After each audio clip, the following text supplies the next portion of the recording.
Welcome friends. आज की कहानी है पति पत्नी के बारे में। चलिए शुरू करते हैं। संयुक्त परिवार के एक पति पत्नी में काफ़ी बड़ा झगड़ा हुआ। यह झगड़ा उन छोटे मोटे झगड़ों से ज़्यादा गंभीर था जो हर पति पत्नी में सामान्य तो होता है, क्योंकि इस झगड़े में एक दूसरे की आलोचना करते करते बात इतनी बिगड़ गई थी कि पति पत्नी एक दूसरे से अब तलाक मांगने तक बातें करने लगी थी।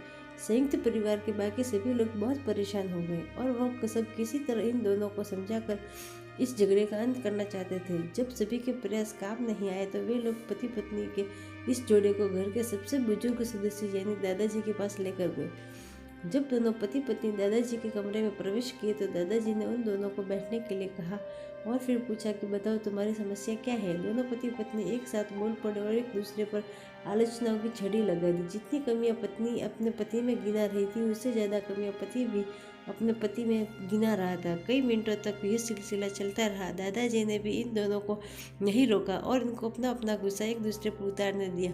आखिर में जब दोनों एक दूसरे की बुराइयां करके थक गए और शांत हो गए तब दादाजी ने इन दोनों से कहा कि अब एक दूसरे की अच्छाइयाँ बताओ।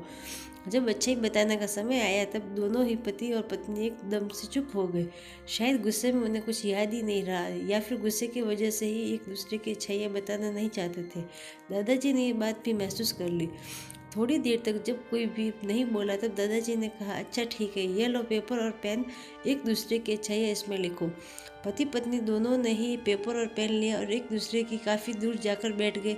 थोड़ी देर तक ना पति ने कुछ लिखा ना पत्नी ने। फिर पति ने पेपर में कुछ लिखना शुरू किया। उसे देखकर पत्नी ने भी अपने पेपर में लिखना शुरू कर दिया। ऐसा लग रहा था जैसे दोनों एक दूसरे से कंपटीशन कर रहे हो। काफ़ी समय तक दोनों ने पेपर में लिखा और जब पेपर लिखावट से भर गया तब दोनों ही अपना अपना पेपर लेकर दादाजी के पास उन्हें देने के लिए गए।